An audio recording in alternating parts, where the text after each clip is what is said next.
Good afternoon and welcome to today's seminar. My name is Melanie Zauscher and I'm a staff member at the California Board. Is there an echo? Just me, okay. So before we get started, a couple of housekeeping items. The restrooms are if you go out this door to the back and then to the left. And unfortunate circumstance that a fire alarm goes off, please calmly follow CARB staff down the stairs, out the exit, across the street to the park. All right, so I'm the contract manager for this study, and it gives me great pleasure that the contract is complete after many years of hard work. And thank you all for joining us today so you can learn about the very interesting findings we'll hear today. For those of you online, please email your questions as soon as you think of them to the address listed on your screen. That way we have plenty of time to ensure your questions are also asked. Before we get started with the actual presentation, I wanted to provide some context for the study. The study today that we're going to hear about is an important component of our broader low-carbon transportation research, which supports our efforts to reduce transportation emissions to help meet California's climate and air quality goals, create healthier communities, and work towards equality and access to clean transportation. For more information on other research projects in this area, please visit our low-carbon transportation research website listed on this slide. As some of you know, California has set a goal of having 1.5 million zero-emission vehicles and plug-in hybrid electric vehicles by 2025 and 5 million by 2030. These goals were set to help meet California's climate and air quality goals. Zero-emission vehicles are those that produce no tailpipe emissions and include battery electric vehicles and fuel cell electric vehicles. Plug-in hybrid electric vehicles use both a gasoline engine and a battery to power the vehicle.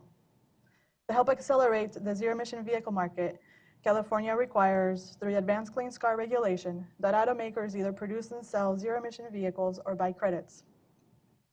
Because this technology is still being developed and can be expensive, California also provides rebates to consumers of new zero-emission vehicles and plug-in hybrid electric vehicles. The actual emission benefits of these vehicles depend on how they are driven and charged and the household composition. For instance, a household with multiple vehicles, one of those being, for example, a battery electric vehicle and another being a large truck, would be very different from the emissions of a household that only has one car, a plug-in hybrid electric vehicle. Emissions are also highly dependent on how the electricity and hydrogen is made, which for the electricity depends on what time of day the vehicle is charged. At the January 2012 hearing, CARB's board resolved to study consumers' actual usage of zero-emission vehicles. Hence this study. Results from this study have already been used to inform Advanced Clean Cars midterm review in 2017 and will inform the next iteration of the program. Some of the main research questions the study was designed to answer include, but are not limited to, are battery electric and plug-in hybrid electric vehicles driven differently between themselves and in comparison with an internal combustion engine vehicle? Within each category, how does the vehicle's electric range impact its usage? How and where are these vehicles refueled? Also, within the household context specifically, how are these vehicles used? Are they only used for short trips or are they also used for long trips? This study is a very complex study and generated a lot of data. Specifically, the researchers have surveyed more than 11,000 electric vehicle owners, and from these, a subset of 200 households were selected to have their vehicles logged for about a year. And each logger was collecting data on the order of 1 to 10 seconds every time the car was operating for multiple parameters. Today, we will hear results from the study, which focused on the electric vehicles available in 2015 through 2017. There is a follow-up study by the same research team following the same methodology that is focused on the next generation of zero-emission vehicles. In about a year or so, we will hear results from that study. So stay tuned. Today's presenter will be Dr.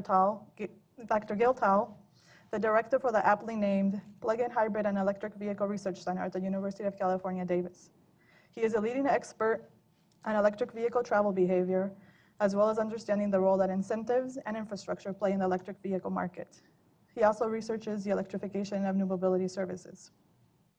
Dr. Tal obtained his PhD in transportation technology and policy from UC Davis. Due to time constraints, Dr. Tal is unable to present all the interesting findings from this study. As I said, there's a lot of data and a lot of very interesting things that can be looked at. Of course, we're not paying for the analysis of all this data, but nonetheless, there's a lot of interesting stuff in there. And you too can read the results of the study and the report once it is available on our website. We have to make it ADA compliant before we post it and hope to do that very soon. I also want to acknowledge the California Energy Commission for co-funding this study. And finally, I'd like to thank the whole research team because this was not an easy project. There was lots of roadblocks and detours, but yet here we are finally completing the study, and we appreciate all the effort that was put into it, so thank you.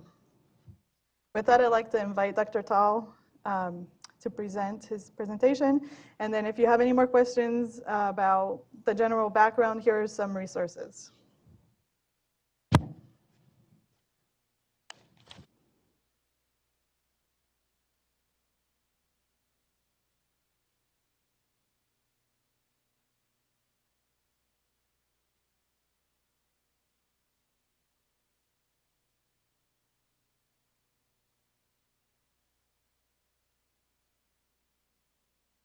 Thank you, Melanie.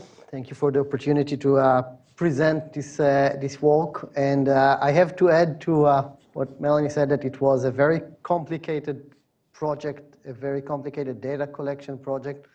For a while, we were not even sure that we will have any real results coming on the other end. And without very strong support from CARB staff over the years, on the procurement of these loggers, on pushing the data and helping building it from different pieces, it wouldn't have happened. And I think that what I will present today is only the first part of a huge data set. We're still collecting data today that will be useful for many more things that in the future. So without continuous support over the years, there is no chance that we would have done it ourselves. On our side, it was also a large team. If you are familiar with the names, you know that many of them already moved to different positions in other places. But we started testing different loggers in 2013, just to see if we can even collect the data. And in 2015, we had this contract when we kind of figured out that we can. And in 2017, we were collecting data, but not sure that we know how to read the data. But by now, I think that we have a very good system there. So I will talk a little bit more about the background and motivation, but Melanie was kind of giving us good overview and a little bit even more on the methods and design, and then we will go to talk about some results. How much people are driving different full electric and plug-in hybrid, how they charge these cars. What do we know about the utility factor of plug-in hybrids, the share of electric miles that they are doing, and what do we know about the household level? If they drive 2 or 3 cars, what do we know about that? Then, after collecting so much data from the cars, we went back to the drivers and talked with them about why they are doing things that we're doing.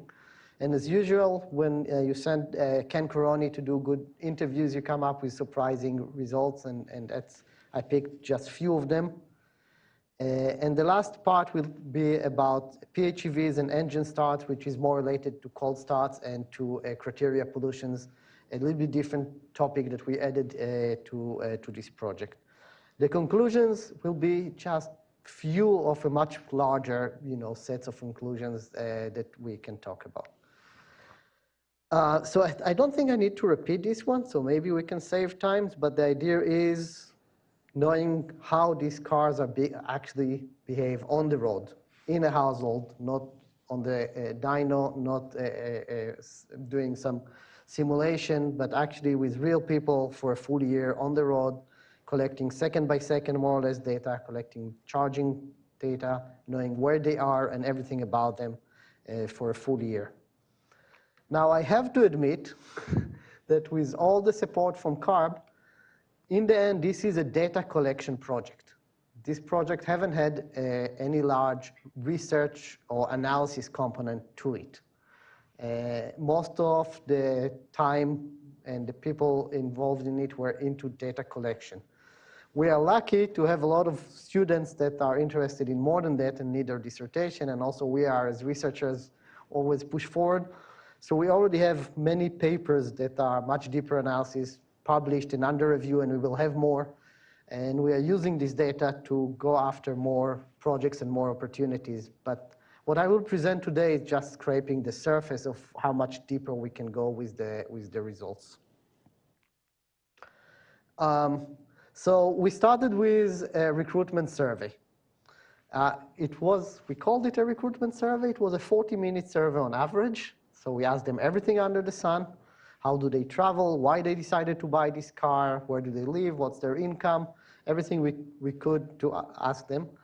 And we kept doing it from 2015 till 2017. We have 11,000 complete surveys. We keep doing it today with newer ones so we can compare it.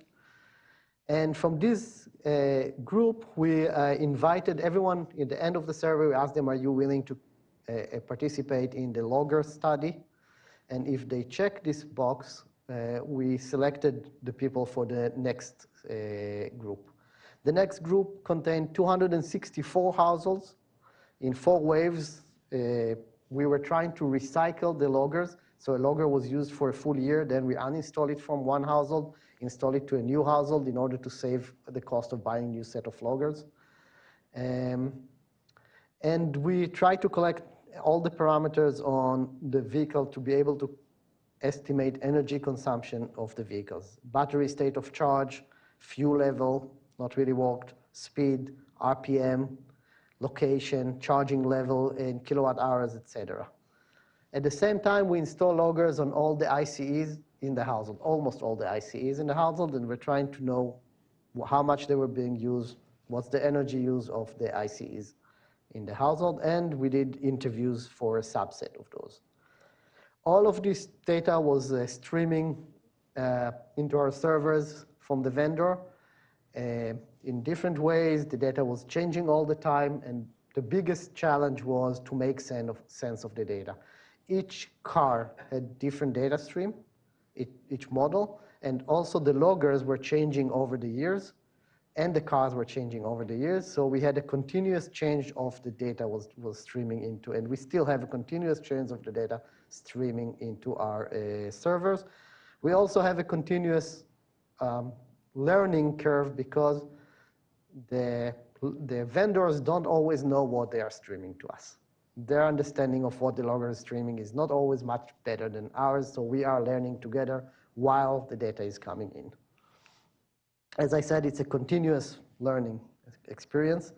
And cars change over the years. We started with plug-in Priuses that are not on the market anymore, 11-mile range. The numbers here are the range of the car. Ford Fusions and C-Max plug-in hybrids with 20 miles range, the first generation Volt with 36-mile range, first generation Leaf on average 80-mile range, depends on what year you measure it. And today we're still collecting data from the second generation Volts, from the newer Leafs, Tesla's different size of batteries. We spend a lot of time and effort to collect data from the i3 Rex with the range extender, but the data was not usable. So all of the effort on these cars were, I will not be able to present it. Prius Prime, the second generation plug-in Prius. The Pacifica plug-in hybrid, which is a great, the first full-size car, not a sedan. The Bolt and the fuel cell Mirai. So all of these cars we are collecting data today. So as I said, we had 14,000 surveys that finish, but 7,800 actually were putting in emails that we can recruit them, the right vehicle, the right time, and so on. Not every question in the survey everyone been asked and answered. It depends on the logic of the survey, depends on the topic. So you will see the sample size changing over my slides, and that's because of that. Also, not all the cars were logged, especially not all the ICEs. You have to install these small loggers into the OBD port in the car. Not in every car you can drive when you have the logger in the port. Some cars you will hit it with your knee. Some cars it was not designed for that. And some OEMs are doing their best to prevent it from happening. So because of that, the technical issue, and because of a big uncertainty that we were totally not taking into account when bidding on this project, we had to contact these households at least twice, sometimes 3 times over the year that we were collecting data. We recruited them. They said, yes, we are willing to install loggers. At the first, we had to travel to their household and install these loggers. They had a different antenna. We had to put wires under the trims and all that, all over California, from San Diego to Humboldt County. And our hope was that a year later, we will visit them again and uninstall the logger, give them the gift card and say thank you. But people are changing their workplace, moving to a new house, having an accident with the car, having a new car, getting divorced, moving to Hawaii, and everything under the sun. We end up traveling to 60% of the households more than once, sometimes twice, losing some of the loggers that disappear with households who stop talking to us and so on. We were pretty naive when we started. I already talked a little bit about the challenges with the logger data. The biggest challenge was to put it on a time series database and to figure out, again, it took us long, to figure out, I will not talk about all the different challenges, but I will talk about one. Every time that any of the data points were changing, we were receiving from the data vendor a new set of data for all the other factors. Some of it was just a repeat, some of it was new read. We had no idea what is a new read and what is a repeat. So our data is not perfect, and we had to do a lot of jumping through hoops trying to figure out what do we have there. For analyzing energy consumption, I think it's no problem at all. For analyzing power, we are getting into more trouble because then you need to have instant power and combine the different things. And of course, missing data, changing file, and so on. Let's talk a little bit about the sample. Yes, people who have, especially 2015 electric cars or older, high income. But I think we did a very good job. The orange one is the people we logged. The blue one is the 14,000 or 11,000 people survey. And we were trying to match these two, trying to match them by sociodemographic. We also tried to match it by regions. We were doing everything from Southern California to Humboldt County, as I said. So let's talk about VMT. This slide is about 4 different data sets. And I created these slides after reading a paper saying EV owners are not driving their cars, so we're not getting the benefits we are expecting. This paper was actually based on the National Household Travel Survey and the California subset, which is the blue bars. And the blue bars are, it was published in 2017, the data collection was 2015-16, but the newest electric cars they had in their sample were 2014-13 and older. So it was very early leaf owners. And as you can see, for BEV, short-range BEV, they show about 7,000 miles a year. But when we looked on our survey and we asked people, what's your odometer reading, what months you are taking ownership of the car, and also on the log data, we see that short-range BEVs did more than 10,000 miles. And if we look on long-range BEVs, they're doing much more. Look at ICEs and PHEVs, it's very similar. It's pretty clear that PHEVs are doing more miles than every other car in our sample, and that's a good topic to more research. But that's just a background on that. When we look at the cars we logged, and each bar here is one household, it's interesting to see that we have on the 24 kilowatt hour leaf, this very short range blue one, some people who did low annual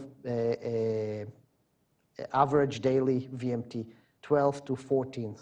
On the other end, we have people who did 50 miles a day, similar to the Leaf 30, the Teslas, and the Tesla 80 plus, or 80 to 100 and 60 to 80. Where the difference starts is this very long few households that do a lot of miles. Up to about 80%, it's all the same. It's about how much miles they need. But some Tesla households, some long-range Leaf households are doing these very long miles, and that's where the bar change. Another way to look at it is here. So this is daily miles by different bins. The bottom one is household, how many of their days they did 0 to 10 miles. It's between 3 to 4% of the short-range Leaf did less than 10 miles a day. Actually, with the Tesla, you see that more than 10% of the days they did less than 10 miles. They were probably on the Riviera for a vacation or something. And if you look at the orange, 20 miles a day, you see that it's around 20% plus minus of the days that they were doing less than 20 miles a day. Again, where we see the difference is the dark blue on the right, the green on the right, where you have the long-range car, you can do the last 10% of the day, the last 20% of the days on a very long trips. But up to about 60 to 70% of the days, all the cars from 24 kilowatt hours to 100 kilowatt hours are doing more or less the same mileage. So the BEV is allowing them to do this extra very long days. And later I will show in the analysis how far from home they are and where do they charge when they do these very long travel days. So let's talk a little bit about charging their BEVs. We have surveys, we have log data, we have data that is not from this study, from the infrastructure. And I was just wanted to put it all together into a set of numbers. Sometimes we count it by the number of charging events, sometimes we count it by kilowatt hours, sometimes we count it by miles. Any different way you look at it, about 80% of charging is based at home or overnight charging.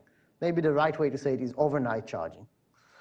About, again, you see it's not one number here, 30 to 50%, it's walk, very little public DC fast, and even less level 2 that is not walk or home.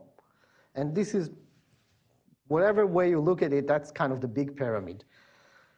For example, on our survey, 53% of the survey takers were not using any charger except from home in the last months. We asked you, the last 30 days, today is this date, last 30 days, have you used any other charger? No, home only, 53%.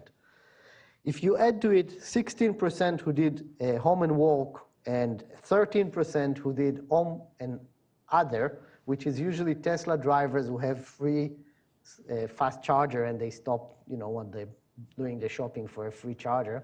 Home is a very dominated location. We still have on our survey this 4% that do, 8%, the orange sliver there, who are doing walk only. It's cheap, it's enough for them, they're doing walk only. And we have a small group, I think that's the 4% who are doing other only. So we already have, 2017, 12% who are not plugging in at home.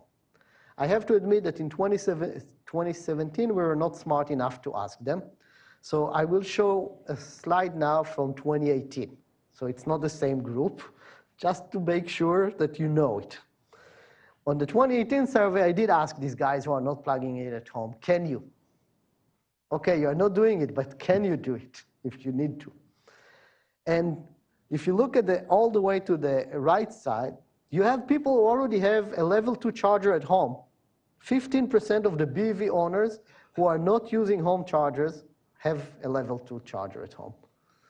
And another 40% of the BEV owners have a level 1 capability at home.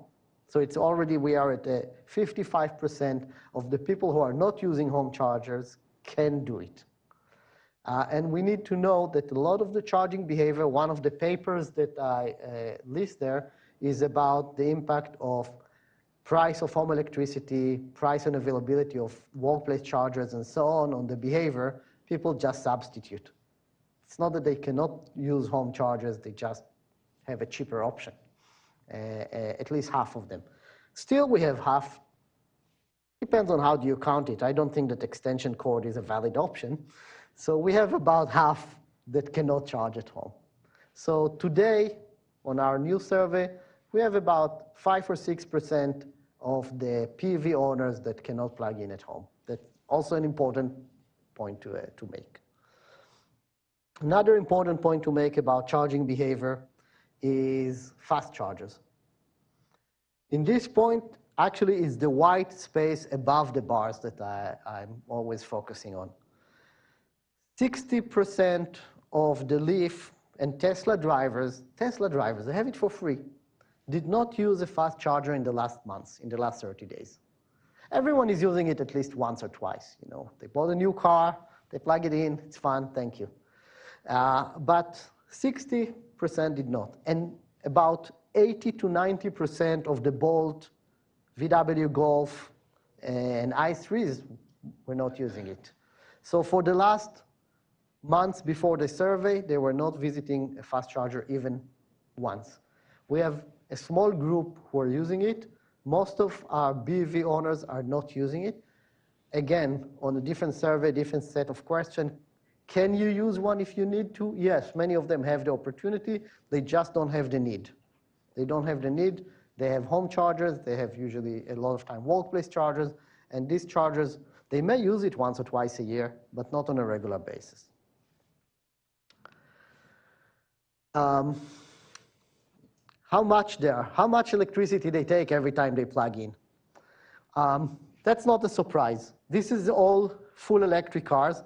If they use level 1, the limiting factor is time. And then on average, it's 6-7 kilowatt hours on a charging event. Doesn't matter what the size of the battery is, the limiting factor is charging time, and that's the maximum we see. When we go to a level 2, we start to see the impact of the battery size, and we have 8 on the 24 kilowatt hour battery Leaf, 12 or 13 with the Bolt, and when a Tesla is plugging in to a level 2, it's on average 21, 24 kilowatt hour charging event. Now, we will go back to it, but it's not because they travel more. It's also because they travel more, but not just that. The other reason is because they plug in less times. When you have longer range, there are two things happening. When you have longer range, you drive more, but you have longer range, you just not need to do it every day. And the higher kilowatt hour charging events are a substitute for frequency. And a similar thing you can see with DC fast chargers. I have to admit that a 9.3 or even a 15 kilowatt hour charging event on a DC fast charger seems to me like a waste of a very expensive piece of equipment, the fast chargers. But when we go to a 24, 29, or even 38 kilowatt hours, it starts to make sense. So when we had this very short range BEVs around, and they can charge only to 80%, and they arrived with 20% because they really don't want to take a risk. It was not a great deal, but when we have longer range BEVs, we make more sense. So as I said, frequency. This is the frequency of charging events by day. So did you charge in this day or not? Sometimes it's twice a day, but it's still, did you charge in this day or not over the year that we collected data from this car? So over a year of data collection, we don't have even one car that was plugged in every day.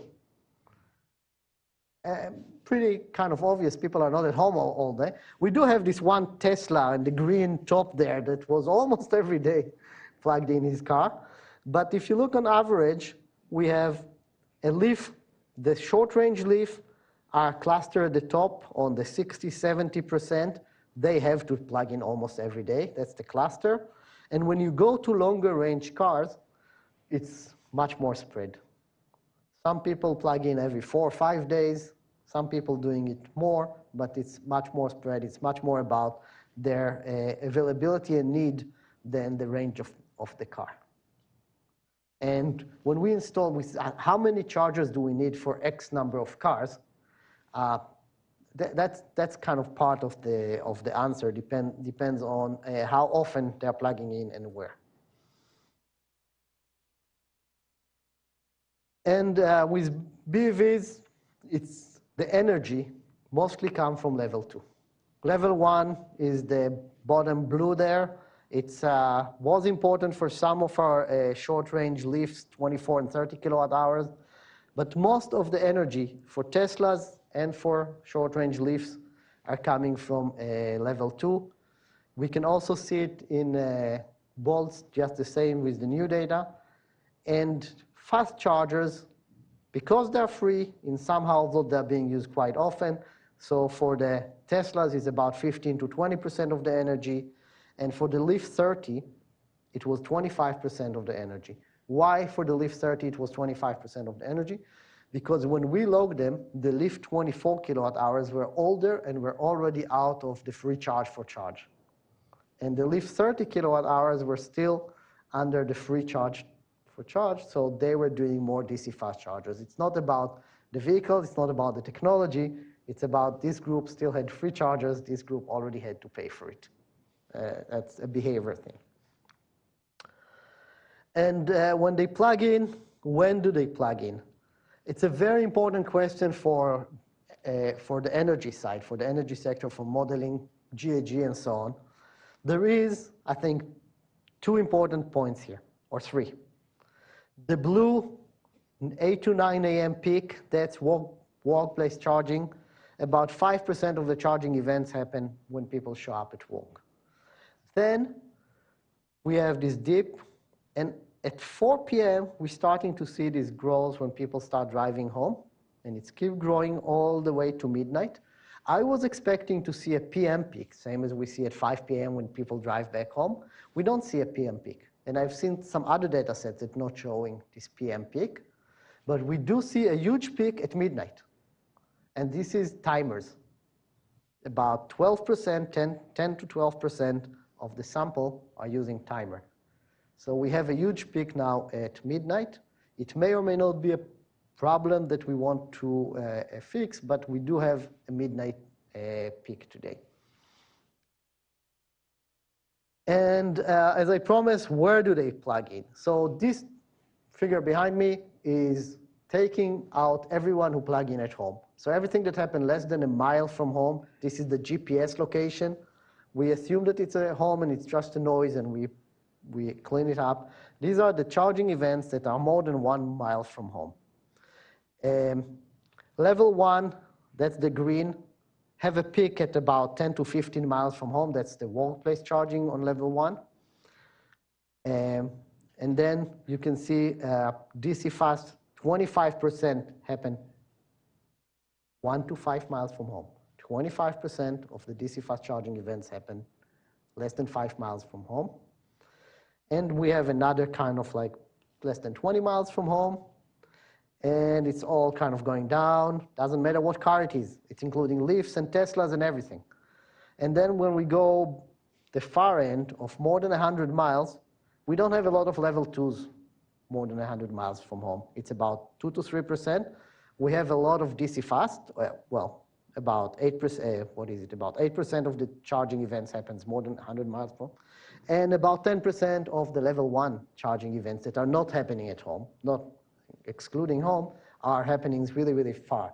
It's usually at your aunt's home, or when you're visiting grandma or something like that, when you plug into level 1, or at the garage of the hotel that doesn't have a charger when you plug in on level 1. So actually, I'm also surprised that level 1 happens at this far distance more than DC fast charger events. Now, we had this question of corridor charging, how much people are charging on their way. And we decided to split between home location and overnight location. So the top one is distance from where you started your day. And the bottom line, bottom figure, is the distance from your home. Exactly the opposite, yeah. Home will be at the top, and yeah, home at the top, and where you started the day at the bottom. If you want to see kind of one point where the difference is, look at the more than 100 mile. When you look at more than 100 miles from home, it's about 20% of the fast charging events for a Tesla. But if you look distance from where you started the day, it's only about 10%, 12%. What's happening there is that we have a lot of road trips when people are doing this long trip, let's say from here to Vegas, then they stay there for a couple of days, then they drive back. So they are plugging in away from home again and again, but it's not because they are on a corridor on the way from point A to point B, it's because they are at their destination. Another option for that we have seen quite a lot on our Tesla drivers, they have a cabin somewhere. They have a second house, they have a summer house, they have, you know, a retreat. They are there for a couple of days. They are driving around, they are far away from home, but they're not using more than level 1, and then they drive back. Looking at that, we kind of can figure out that the corridor, the trips, the fast charging that happens on the way to a long trip is less than 10% of the fast charging events. When we just look at, compared to where you started the day, or around 10% of the charging events for the Teslas. The flat line there, no pulse line, is the more than 100 mile for a Leaf. It's just much closer to 0 than anything else. I think that it will be different with the Bolt when we'll present that. So yeah, that's kind of a very shallow analysis of BEV charging behavior. And let's talk a little bit about PHEVs. They have the option not to plug in. And PHEVs, you know, all the different weekdays, weekends, level 1, level 2, it's much more subtle differences. We are starting here from level 1 in weekdays, level 1 at weekends, level 2 in weekdays, and level 2 at weekends, and you don't see a big difference. It's all between, you know, 5 to 8 kilowatt hours for the long batteries on average, 1 to 3, 1 to 2.5 for the short range. And in general, I think that there is not much need for faster level 2 chargers for these cars if they are between 4 to 18 kilowatt hours. And not surprising that level 1 is very dominant for short-range PHEVs. The plug-in Priuses, the C-Max, most of the charging sessions, charging events are level 1. Even for the Volts, we have quite a lot of charging sessions that are level 1. And if a Volt driver or any plug-in hybrid driver asks me today, do I need a level 2 charger? I'm saying maybe. You don't know before you try. Try level 1. If you can get more miles with installing level 2, then go for it. But not everyone needs it. And then, you know, what with the PHEV performance? Are they actually carrying their weight? They got some money from the CVRP, from the federal government. Do we actually want them around? What's the EVMT, the electric vehicle mile travel? How much of their trips are 0 vehicle mile travel, which means the engine didn't even start? And what's the utility factor, the share of electric miles out of the total miles that they're driving? It's a complicated story. It's a complicated story. The gray boxes are the total miles that each one of these cars was doing. As you can see, we have some C-Max Fusion that did about 2,000 miles a year, all the way to 28 or 35,000 miles a year, some 1 point up there. So if we talk about share of their electric mile, first we need to see how much they're driving. And then the red one is how much they were driving on gas. Yeah, so if you drive 30,000 miles a year, you will drive almost all of it on gas. It doesn't matter what kind of plug-in hybrid you have. The green is how much miles they did on electric. Very short-range plug-in Prius cannot do much. Even if they really try, it's a very small box at the left. And when you go for more range, You see a wider distribution and also more miles. But still, even with the long range, you have a really wide distribution. This is the distribution of the utility factor, the share of electric miles they are doing every year. And as you can see, it's almost everything between 0 and 1. So actually, on this figure, I would like to focus on the empty spaces, the 2 white spaces we have on this figure. The 2 white spaces, I think, are the important story. The white space above the plug-in Priuses say, doesn't matter what are you doing, how often you plug in your car, how little you drive in your car, you cannot get a lot of electric miles or a high utility factor out of a short-range plug-in hybrid. That's one part of the story. The right end of the story, the Volts, saying exactly the opposite thing. Now, this is a subset of people who plug in their car. So if you drive a Volt without plugging in your car ever, drive it as a hybrid, you are not in our story. But if you do plug in your car, and you're in our story, there is no way not to get some electric miles out of your car. There is no way. It's really, really hard to get less than 40% of your miles on electric when you drive a Chevy Volt. And we see it on different side of the story. So that's kind of very, very big picture. If you drive a very short-range car, and we have new short-range car coming into the market, mostly from European OEMs, you cannot get much electric miles. If you drive a long-range plug-in hybrids, it's really hard not to get at least 40% of your miles on electric if you're doing it right. And this is about your days. The blue one is how many of your days your engine didn't start. If you drive a plug-in Prius, it's correlated with the days you didn't drive much, maybe to the grocery store, not accelerating, really, really careful downhill. You can finish a day without the engine start. With the C-Max and the Fusion, the Ford, they were able to finish about 20% of the days without the engine starts. But with the 2 types of Volts we had, it's 55 and 63% of the days and without the engine starts. The gray bar, days that they had some of their miles on electric, some of their miles on gas. So they were driving further out of the range of the car. And that's kind of the adding to close to 100 for most of the cars. And the orange at the top is these days that they were driving, starting the day on gas, ending the day on gas. There had no electric miles on these days. Again, if you drive a Volt on our sample, you hardly have any days that are fully gas days. This is a behavior topic. They get to a place, and because they have this benefit from this car, they will look for a charger. While if you drive a plug-in Prius and you get to a place that you're out of home, you not always look for it, or a C-Max, you not always look for a charger. It's a behavior, it's not a technological story. So as I said, they can drive more than half the days on electric. So they have, if we look at days, they have 55 to 63% of the days as electric.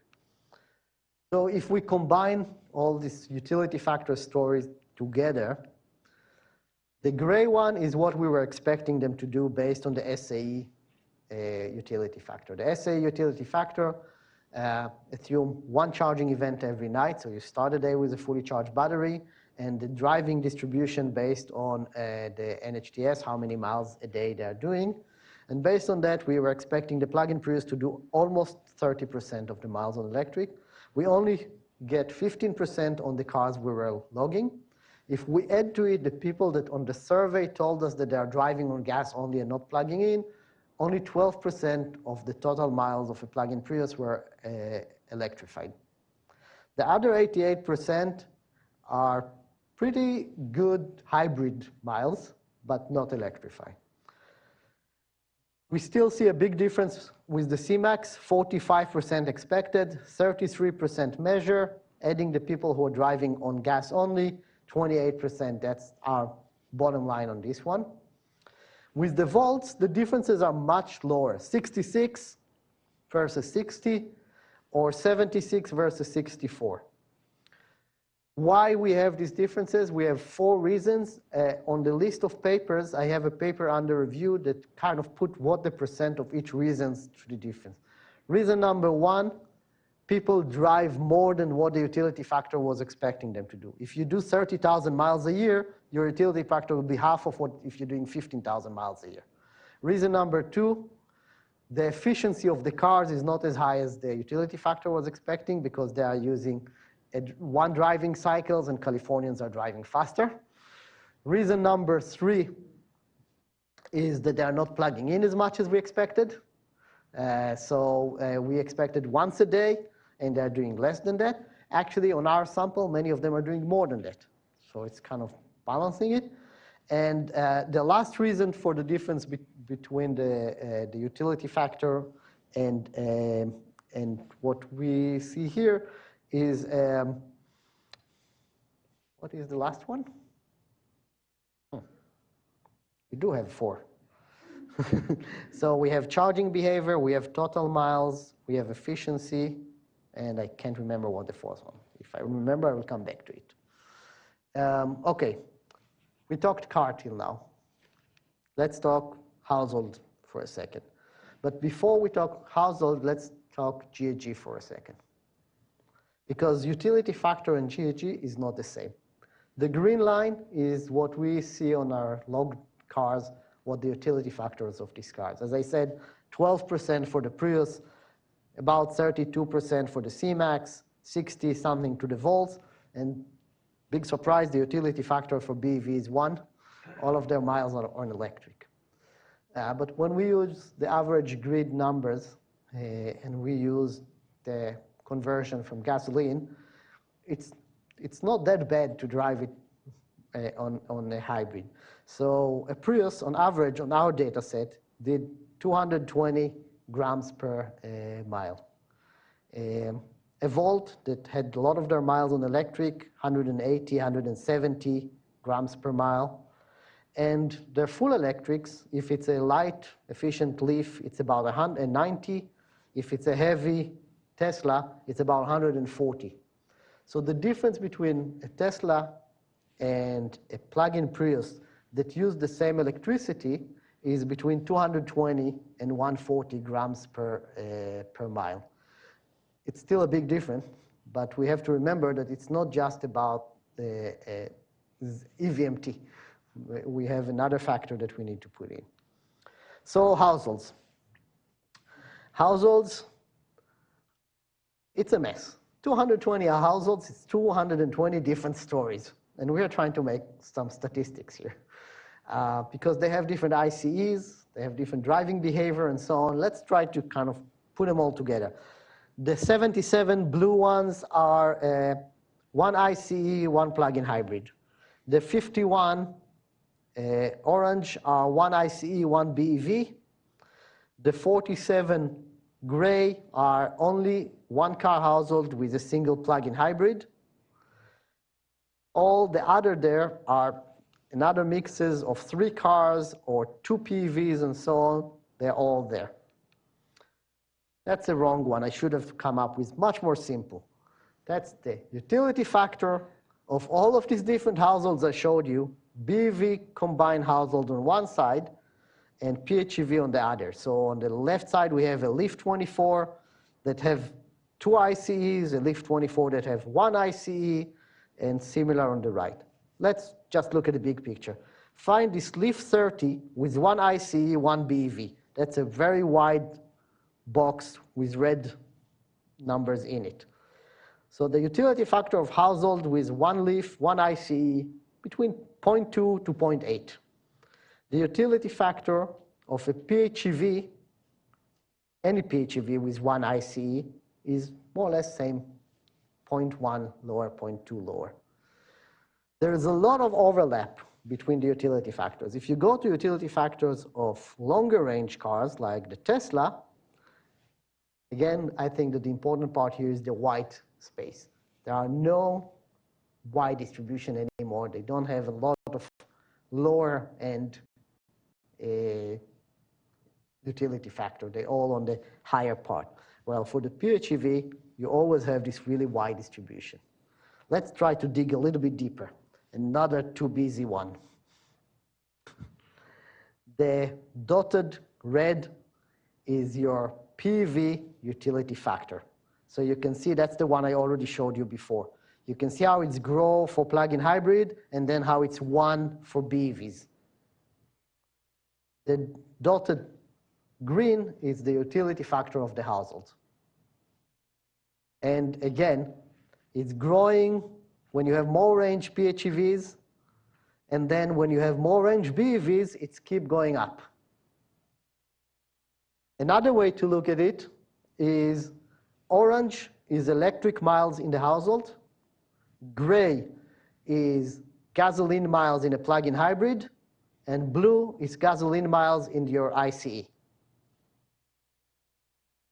So pretty clear, long-range BEV plus ICE get you more electric miles.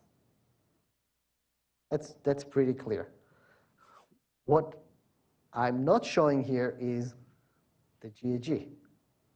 Because if you drive a lot of your miles on the gray, you drive a very efficient car. If you drive on the blue, it's usually the household that have a Leaf. They didn't replace their Honda Pilot or their Ford Explorer with the Leaf. They got rid of their Prius and they have a Leaf now.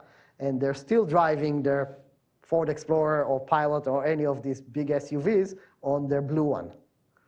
So to understand the GHG impact of a combination of BEV and ICE, we need to dig deeper. And the problem we have right now is actually each one of these cars have different utility factor, and we have different greenhouse gases emissions. And I decided not to present it today, but we will get to it. And there is a paper at work that you will be able to see in a couple of months. So a little bit about the interviews. Okay, now we know that we are all over the place, but can we learn why? I was very surprised from Ken's interviews to learn that I thought, okay, we do have a big problem in California or globally, people don't understand PEVs. But now I know that we have even bigger problem. People with PEVs, they get one and they think that they know all about it. And whatever they learn when they get the car, they stuck with their knowledge. They're not moving forward with it. If there are more chargers out there, we don't really know. We got to our habits and we stuck with our habits. The biggest problem, I think, is plug-in hybrids. If you drive a plug-in Prius, you think that all plug-in hybrids are a plug-in Prius. You don't really understand that a Volt is a totally different animal, that your engine will not start, that you drive actually on electric for 40 miles. You think that all plug-in hybrids are your car. If you drive a Volt, you think that the plug-in Prius is your car, and they can actually drive on electric. And you will recommend a friend or someone, hey, that's a pretty good car. I know, I'm driving a Volt. a huge gap in understanding whatever the people start with, that's where they are today. And that's how they operate based on this information and are not learning. When we were sure that they are with us, no, they are the year that they bought the car. I'm not sure what to do with it yet, but that's something we learned in the interviews. Now, that's pretty obvious, but it was very, very clear at the interviews. To get better EVMT, we have a short window after they purchase the car, when they learn how to operate it, how it works for them.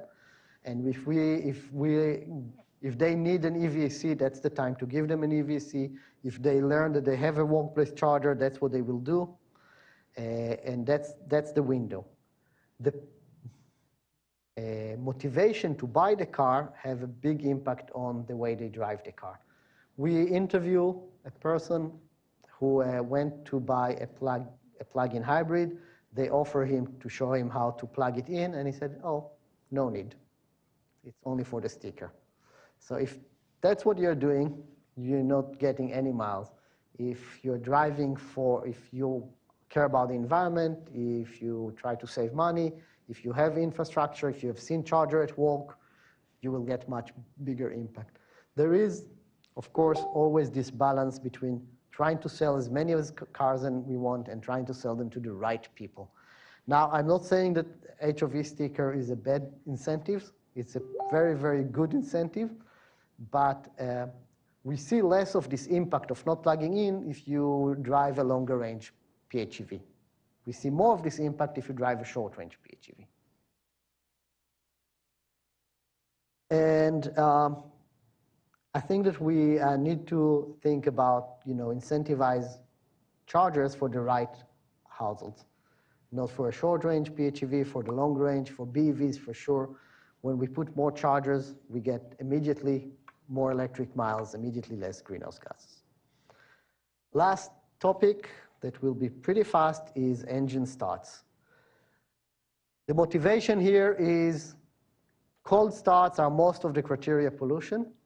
PHEVs also may have the problem of high power cold start when the engine starts not because the battery is empty, but the engine starts because the motor cannot supply enough power and you need the engine to kick in to help with the power. High power cold engine starts have much higher emissions. We don't have enough information from our loggers to pinpoint it, but we at least can give the big picture of if it may happen and under what conditions.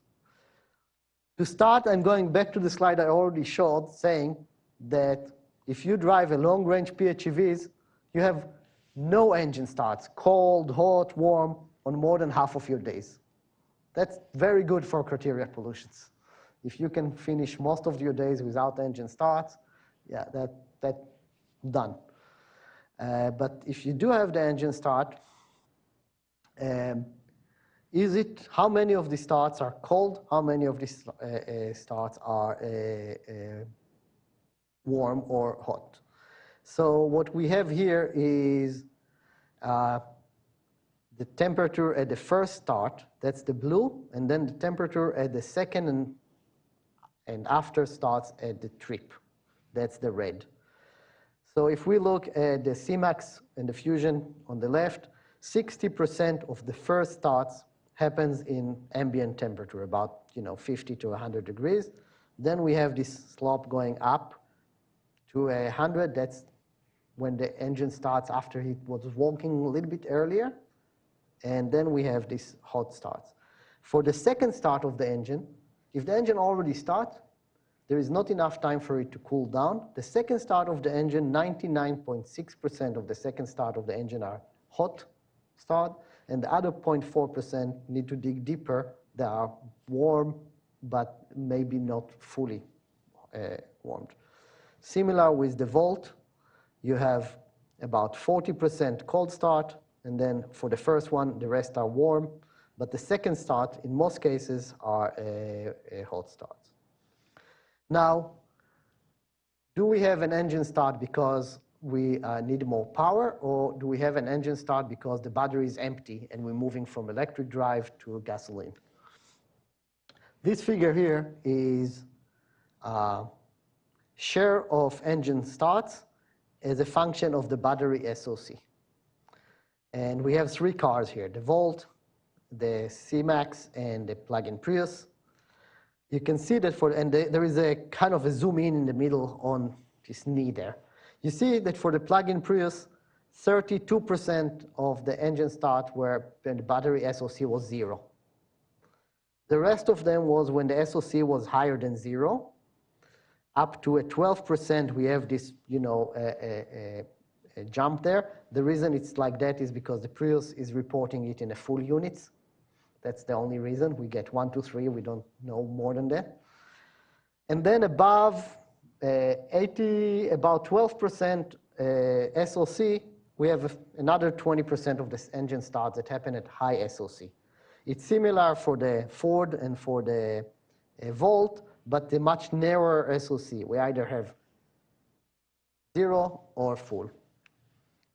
We can look at it here. The Prius, that's the power requirement at the bottom and the engine start distribution. The green, the red empty battery. The blue, full battery. When the battery is empty or almost empty, 5 kilowatt, you need a little bit of power, the engine will kick in. When the battery is full, you need 35 kilowatt, the engine will kick in.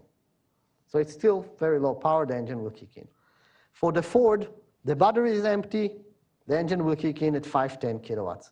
The battery is half empty, the green one, the engine will kick in at 20. The battery is full, it will kick in at 65 kilowatts, higher power, but still will kick in. For the Volt, doesn't matter if the battery is empty or half empty or full, there is no correlation between power requirement and engine start. Engine start because of SOC, not because of power requirement. That's what we see here. Where do we take it from here? There is much more analysis need to be done to figure out what is the actual impact of this behavior on criteria pollutions, on local emissions. I don't have it. So I think that we have a very simple takeaway point here. Larger batteries are doing way better. Larger batteries PHEVs, larger batteries BEVs. And you know, we were thinking that short-range PHEVs will plug in more. That's not the way it happens. Short-range PHEVs are not plugging in more. They're not compensating for the short range. Long-range PHEVs actually plugging in more.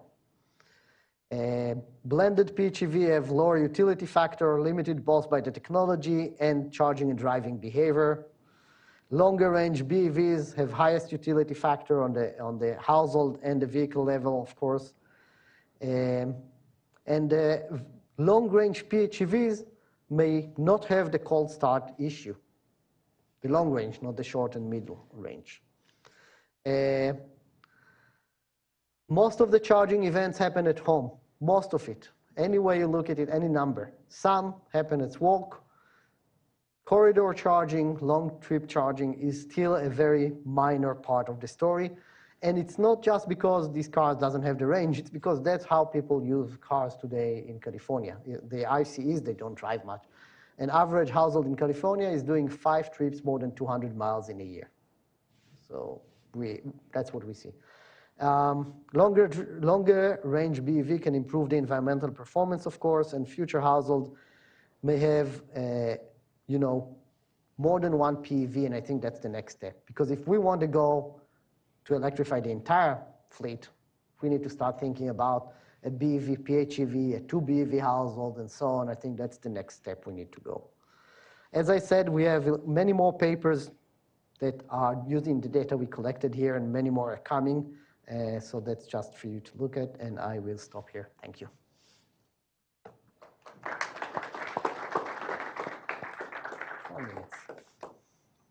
All right, we have lots of time for questions. Reed, do we have any online questions in the room? Hi, Gil. Thank you for that great presentation.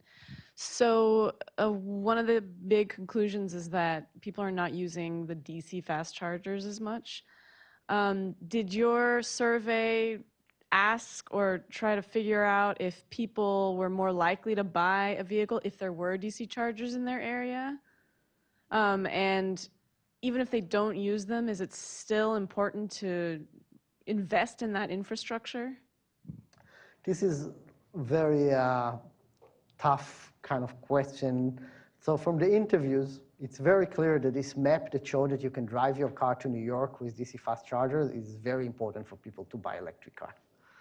I don't think that one of them will drive their car to New York on a DC fast charger, but this is something that people would like to know. It's adding value to the vehicle to know that it can do that. Same way that many of us buy a 4-wheel drive or buying towing capacity. My car worth more because one day I will need it, one day it will be able to do it. So that's the main thing. But that's not chargers around you.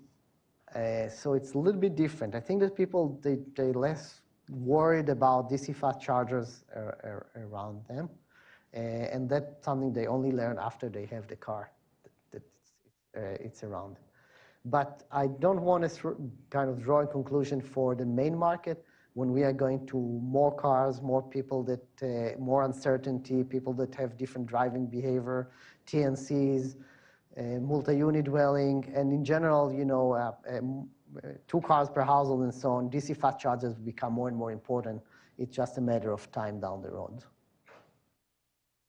My second question is, were you able to figure out if, especially for the plug-in hybrids, because I guess probably most BEV users wouldn't allow their cars to go to zero and get stranded somewhere, but do the cars really perform to what the manufacturers claim in terms of their electric range, or is that too difficult to tell from the data?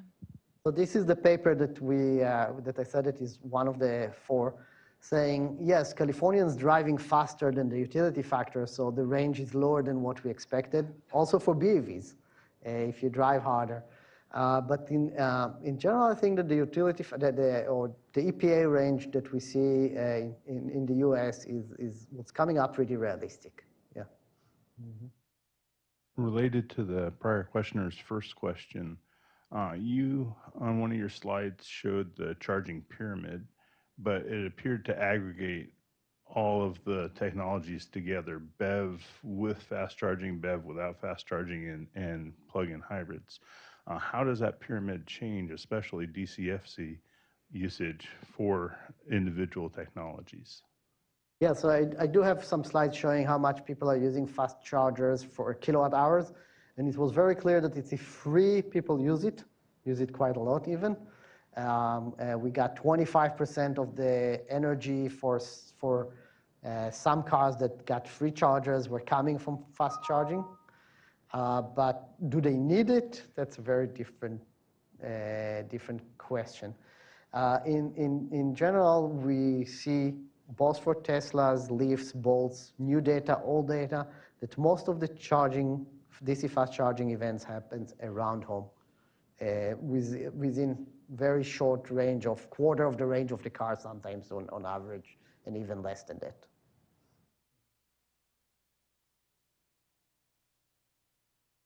I have a quick question. It seemed surprising that I forget what % of vehicles are charged at the DC fast charger 5 miles to their house. Do you have any idea as to why? Did that come up in the interviews? It was, yeah. It's where they buy milk or coffee. That's usually the story. So it's the free chargers. So it's a free charging, and it's usually correlated with other activities. Yeah. Mm-hmm. Other questions? It's not always free chargers. We have a little bit of DC fast charging that happened as a safety net when your charger at home was blocked by another car. Happens quite often when your workplace charger was occupied, or when you actually plugged in and you end up finding that the circuit breaker tripped and you don't have power. So we have charging, DC fast charging not far from home that add miles, and it's very important for the dependability of these cars. So Gil, what a great data set, totally fantastic. So I'm interested in the data set moving forward. You kind of hinted that this was the earlier phase of the vehicles, and I was wondering if you could talk a little bit about how far into the future are you going to collect data, and what are the other types of vehicles we're going to see in subsequent research and publications and this kind of thing. So now here, and this is where we are today. We will collect data. Diamonds are forever like my infinite thought. That at least based on the second CARB project, we are on the last deployment, so we don't have another deployment. We have problem with the data that was supposed to be collected from cars that they were not actually showing anything, so we asked them to reinstall new cars. So we kind of keep rolling with it, just to try and get all of it from the Mirais and so on. But for now, this is where we stop. Tesla's only S and X, Prius Prime, Pacifica Hybrid, Bolt, Mirais, and we had the Volts and the Leafs. We don't have them anymore. So that's right now the end of it. I really hope that we will find someone who is willing to continue the study.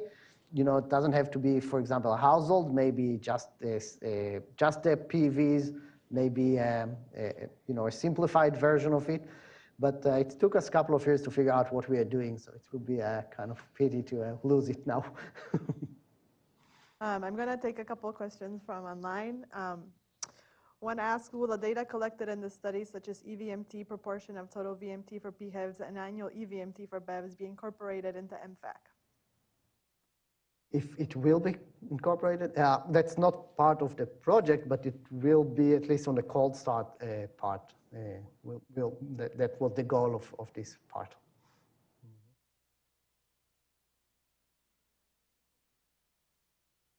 Yeah, no, part of this, the cold start definitely will inform MFAC. I know that they were very interested in this part of the study for MFAC. I don't know about the general EVMT component, so that's something we'll have to get back to the MFAC folks to ask directly. Another question is, what are your perceptions of the future market for PHEVs versus BEVs, and do you think consumers will continue? That's a tough one. Yes, I do think that consumer will continue purchasing PHEVs. I'm not sure that how much the policymakers will keep support PHEVs. I think it's very clear to all of us that BEVs are better solutions. They are more elegant solution. You get zero emissions. You cannot drive it with emissions. You don't need two drivetrain and so on.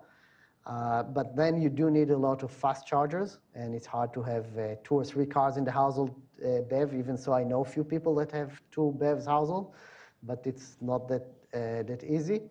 So maybe PHEVs or fuel cells are a more suitable solution for the second and third car in the household. So when we try to electrify 100% of the fleet, can we electrify also 100% of the miles? And where do we compromise on trying to electrify the second and third car, people who live in multi-unit dwelling, people who live in rural area and so on? I think that PHEVs still have room over there.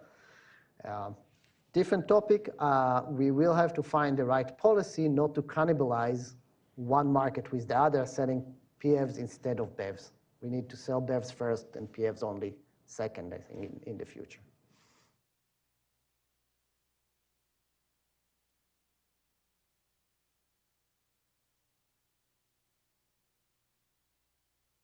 So especially based on you mentioned that most households only take a couple of trips that are over 200 miles, and the breakdown that we saw in terms of the trip length by different type of vehicle, do you think that changes in the charging infrastructure that's deployed moving forward and those longer ranges is going to change how far people drive with these technologies, or are we going to see a similar breakdown of mileage and people might just choose the appropriate vehicle for that?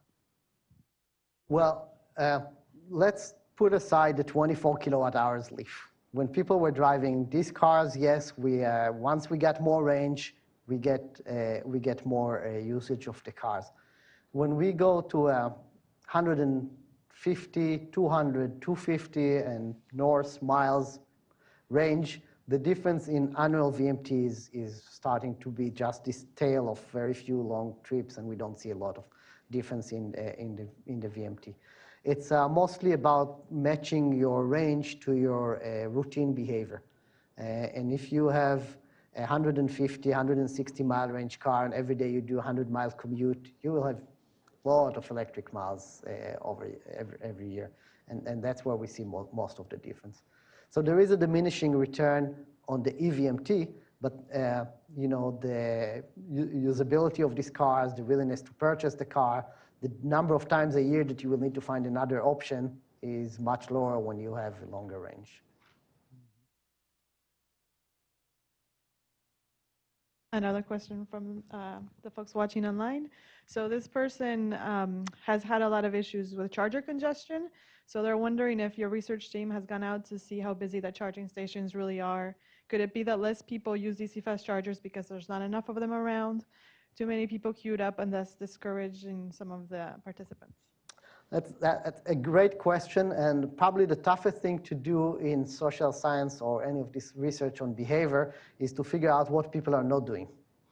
And what people are not doing in regard to DC fast chargers are a very tough question. I was trying to charge once, I was driving by the chargers, there were 2 or 3 cars there, I kept driving and I'm never showing up there again, and we lost you in a way. It's really, really hard to do it. We are asking questions about congestion at workplace charging.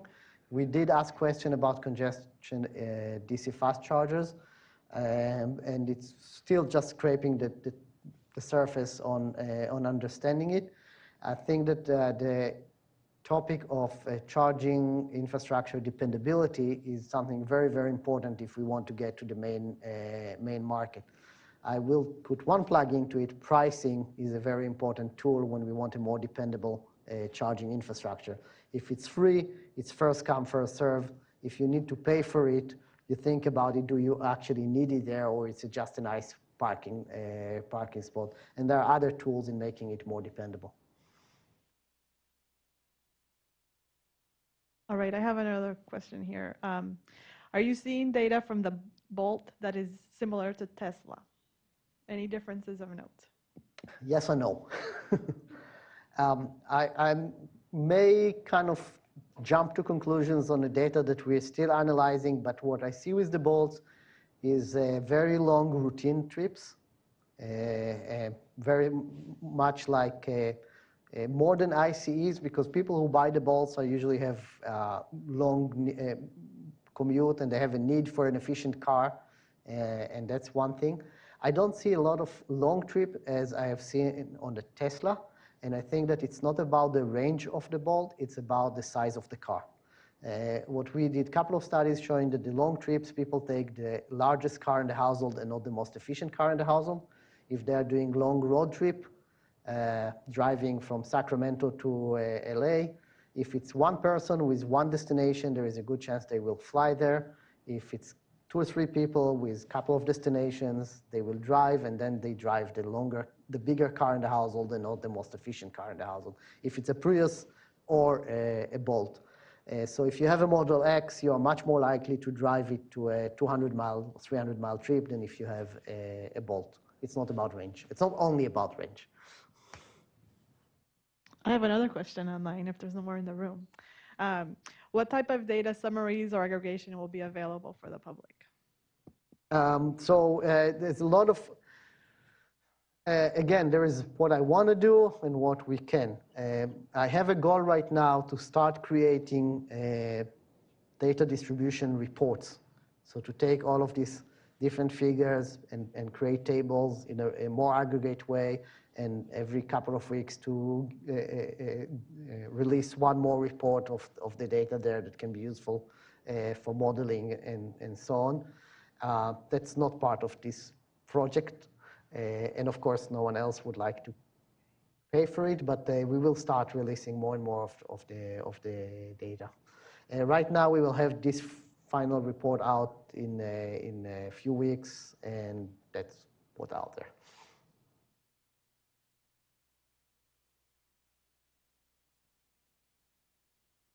In the survey, did you get any information about family income levels and see how income levels might be correlated with different charging behaviors?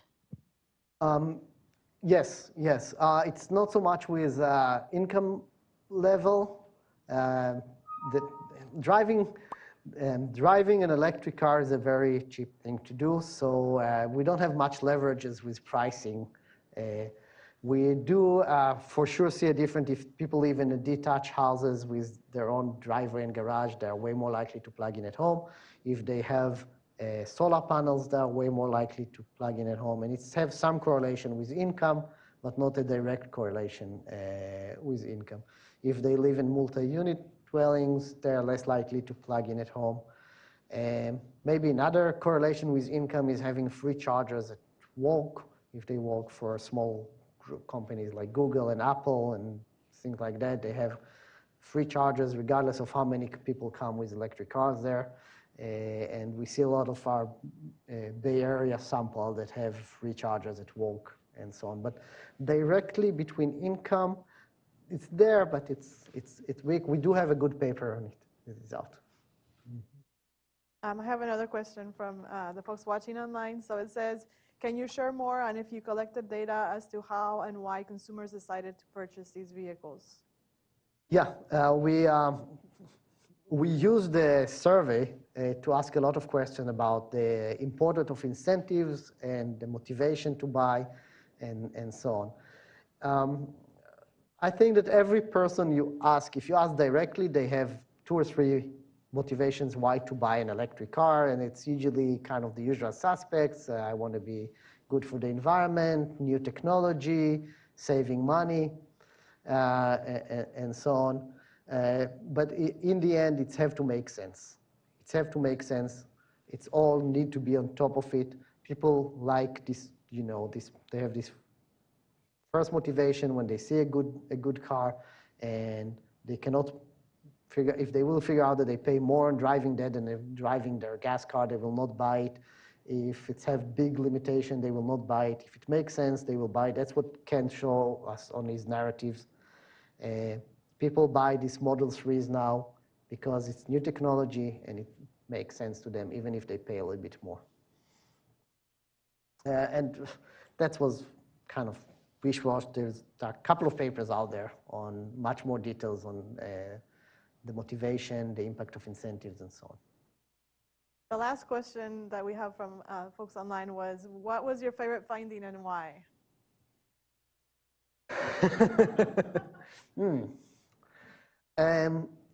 I'm usually fascinated by when I'm surprised by the data, and I keep trying to torture it to admit that it's wrong, but then I'm deciding, okay, I was wrong. So I think that we're coming with the assumptions that if you have a short-range plug-in hybrid, you will try more to plug it more often to compensate for it. And we find that it's exactly the opposite. If you have a short-range plug-in hybrid and the engine starts anyway, you don't care, and you drive on gas. So that was something that we are carrying with us for a couple of years now. But it's still, I think, fascinating results showing that. But I will have the second, again, some big surprise for me. I did a lot of modeling 8 years ago, more or less, on where to put fast chargers when people are driving from here to there and stops on the way. And we were so wrong about that. That's not where they use their fast chargers. So that's my second kind of favorite finding there. When I'm wrong, probably. Like,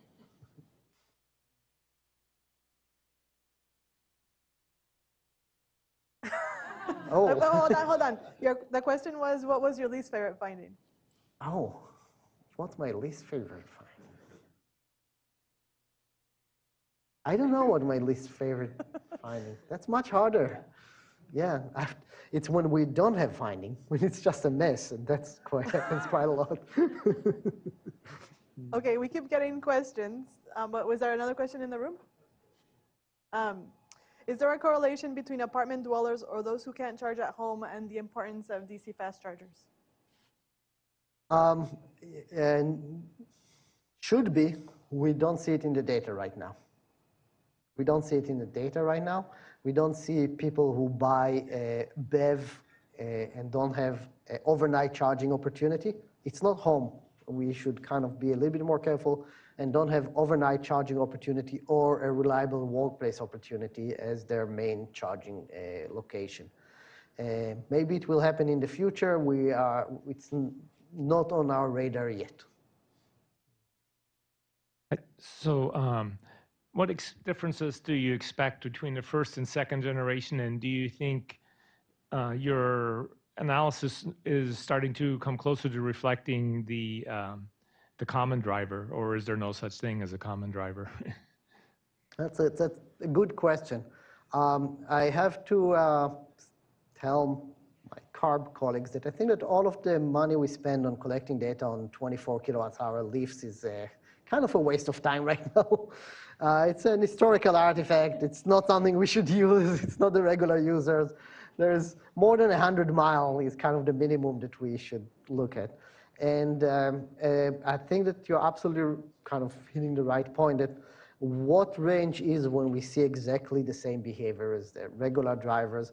And my feeling is it's the kind of around this 140, 160, somewhere there, people start behaving as the regular driver. But of course, it's a distribution. There is no one regular driver, and people that are far end of the distribution will need more range. It's a lot of self-selection that we have there. All right, more questions from online, and I think these two will be the last. So these look like good questions.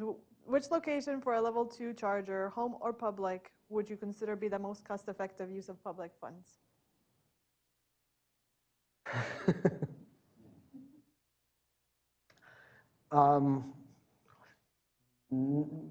I will put the rules, not the answer. When we install a home charger, for sure we serve an electric car. So that's an easy location to know. If you just purchase a long-range BEV and we help you put a charger, we know that this charger will be put to good use. So I think that's an easy one on that. But it will be used only by one car. If we put it in public and we make it paid, sometimes we can support 2 or 3 cars. So it depends on that. The other part of this answer is when people ask where, I ask when. If we have a lot of renewables in the afternoon, we would like to put more money into workplace chargers. If we have more access power overnight, we would like to put more money into home chargers. So in general, I think that we need to have better discussion between the energy modeling and the charging infrastructure location money that we are not doing a good job on it today. If you could go to slide 48. This is a question about one of your conclusions on that slide. It says longer range BEVs have the highest utility factor, both in the vehicle and household level. But previous charts showed more household VMT on PHEVs and BEVs. Is it likely because they're newer vehicles of the household? Do you expect that longer range BEVs still have the highest household level utility factor for the case that in 5 years, it would still no longer be the newest household vehicle? And that they may even add a new, larger ICE to their fleet? I think that it's a fair comment, and we need to do more analysis on what happened with. So we have I think that the story of a Californian household or an American household is a small car, big car. That's usually the story. If your last purchase was the small car, your next purchase usually will be the larger vehicle. It's kind of a little bit, simplifying it, but that's the story. Right now, we have many more cars that can electrify, or many more options to electrify the small car, and very few options to electrify your large car. What is it like? You can do a Tesla Model X, a Pacifica, or maybe Mitsubishi Outlander, more or less. And there are few crossovers in the middle, but not really big. So I think that if we want to talk about greenhouse gases, and if we want to talk about electrifying the main market, we need to start thinking about how to electrify the second car in the household, and do it now before the guy will come to buy his second car 5 years from now. All right, well, with that, thanks to Gil and the research team. And stay tuned for both the research report, which will come out in the next 2 to 4 weeks on our website, and then about a year and a half from now, the second version of the seminar with the newer vehicle technologies. So thanks. Thank you.